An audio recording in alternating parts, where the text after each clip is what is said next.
Tapi saya memiliki keyakinan bahwa Allah mempertemukan kedua orang itu, yang satu yang radikal, Menteri Agama, yang satu yang kiai. Ini bukan sebuah pertemuan peradaban biasa, tapi ini adalah sebuah perjalanan yang dikehendaki oleh Tuhan yang ada maksudnya. Jenderal boleh merombak sesuatu, tetapi jangan lupa arah perombakan itu harus ihdinas siratal mustaqim. Maka pertama pesan saya adalah, jadikanlah Kementerian Agama ini, Pak Menteri, tolong catat betul ini, mumpung saya perintah Anda hari ini. Pertama, jadikanlah Kementerian Agama menjadi pengawal rohani bangsa. Jadikanlah Kementerian Agamanya menjadi pengawal rohani bangsa. Sekali lagi, jadikanlah Kementerian Agama menjadi pengawal rohani bangsa. Jangan ada kepentingan jangka pendek mengabaikan kepentingan jangka panjang. Saya baru menemukan 3 jenderal selama ini menjadi Menteri Agama. Menteri Alam Shah yang melakukan perombakan. Bukan Alam Shah, tidak pernah ada Kementerian Agama di lapangan Banteng. Kedua, jenderal yang sangat sufi, Tarmizi Tahir, tidak ada hubungan dengan Ali Tahir. Nah, sekarang saya kepingin Menteri Agama yang jenderal tetapi juga sufi. Menata hati itu penting. Oleh karena itu, menurut pandangan saya, pesan saya pertama, jaga niat beribadah kepada Allah di kementerian ini. Ikhlas beramal itu kata kunci. Ikhlas itu rela hati. Rela hati ada 4. Ma'allah minallah lillah ilallah. Bersama Allah, dari Allah, untuk Allah, kembali kepada Allah. Itu ikhlas. Maka jadikan Kementerian Agama ini ikhlas beramal. Kedua, kompak. Ketiga, kerja keras. Tahu tugas pokok dan fungsi. Yang kemudian amanah. Tidak ada hubungan dengan Partai Amanat Nasional. Jangan lagi muncul isu-isu radikalisme. Kalau tidak ada radikalisme, tidak pernah ada Namrud berjumpa dengan Ibrahim. Jika tidak ada radikalisme, maka Musa tidak akan bertemu dengan Fir'aun. Jika tidak ada radikalisme, maka Muhammad tidak akan bertemu dengan Abu Lahab, Abu Zahal. Kata radikalisme adalah akar dari sebuah persoalan teologis. Yang keliru adalah menggunakan radikalisme dalam konteks politik yang menghancurkan peradaban. Nah, oleh karena itu menurut pandangan saya, jika radikalisme digunakan untuk membangun peradaban dan melakukan perjumpaan peradaban, itu kita setuju. Tapi kalau menggunakan radikalisme untuk menghantam negara, kita boleh melawan. Karena Islam mengajarkan kesatuan bangsa itu fardu ain, hubul waton minal iman.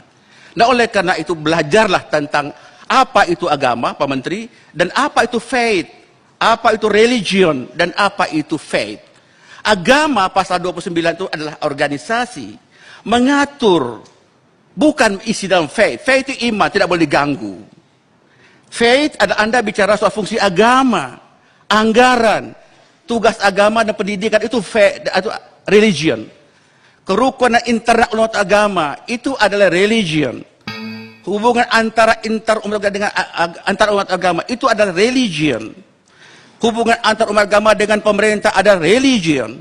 Tetapi begitu bicara soal solat, zakat dan lain sebagainya, itu adalah faith. Anda tidak boleh masuk di wilayah itu. Mumpung Ali Tahir bicara apa adanya, Pak Jenderal. Nah, oleh karena itu menurut saya, saudara harus banyak belajar tentang apa itu religion dan apa itu faith. Saya belajar sejarah peradaban, saudara. Tanpa agama, tidak pernah ada kata atas berkat rahmat Allah yang maha kuasa dan didorong oleh keinginan luhur dan pembukaan Undang-Undang Dasar 1945. Bung Karno melahirkan kemerdekaan ini dengan kata atas nama bangsa. Artinya menghimpun bangsa, seluruh kekuatan itu di situ.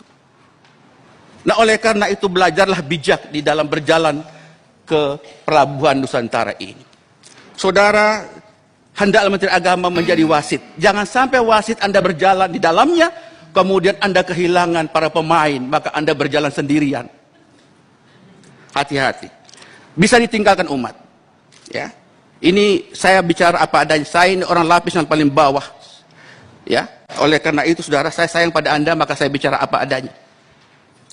Saudaraku sekalian berbahagia. Oleh karena itu, beberapa program ingin saya tawarkan pada saudara. Anggaran belanja baik fungsi agama maupun fungsi pendidikan mestilah efisien. Kedua, efektif tapi berdampak. Anggaran yang efisien, efektif, berdampak adalah anggaran sampai ke bawah. 58 triliun yang digelontorkan ke daerah, sampai ke di daerah. Di daerah yang terpencil, terluar, kemudian yang terdepan menjadi wilayah Republik Indonesia adalah. Oleh karena itu saudara memerlukan mapping. Mapping terhadap persoalan-persoalan pelaksanaan tugas daerah. Saya mulai dari pendidikan agama. Terima kasih selama ini Pak Dirjen dengan bagus telah melakukan mapping terhadap perguruan tinggi kita. Dari 71, kita ingin berapa yang sudah masuk di dalam wilayah world class university. Itu yang dikerjakan oleh Menteri Agama. Berapa yang bisa masuk dalam world class university dari UIN kita, STAIN kita, dan seterusnya. Pemekaran Dirjen Pendidikan segera dilakukan sebagai pesan periode lalu. Pendidikan tinggi keagamaan, kedua adalah pendidikan madrasah, Dirjen Madrasah, kemudian diniyah dan pondok pesantren. Maka kita percepat rancangan undang-undang menjadi undang-undang pesantren, sebuah kebutuhan dasar. Saudara, saya masih panjang tapi saya mau tahu diri, masih 2 menit lagi. Oleh karena itu, saya hanya ingin mengatakan kepada saudara, bekerjalah dengan akomodatif. Anda meninggalkan DPR, kita juga bisa meninggalkan Anda. Nah, oleh karena itu berhati-hatilah. Memang ujung akhir dari hubungan kinerja kita legislasi, anggaran dan juga pengawasan tergantung sejauh mana menggunakan 4C. Pertama adalah coalition. Kedua adalah cooperation. Yang ketiga competition. Yang keempat adalah konflik. Yang kita akomodasi menjadi dinamika, kemudian akomodasi dan solusi. Selamat bekerja saudaraku. Dari saya, Muhammad Ali Tahir, asal Nusa Tenggara Timur, daerah pemilihan Banten 3. Bayangkan Anda, Ali Tahir diterima di Banten 3 karena pakai peci, itu modalnya. Saya kira itu saja. Kita terus akan berinteraksi 100 hari ke depan. Kita akan mantau perkembangan saudara. Kalau masih ada radikalisme, maka kita juga akan memberikan pandangan-pandangan teologis, filosofis dan ilmiah dari perdebatan keagamaan.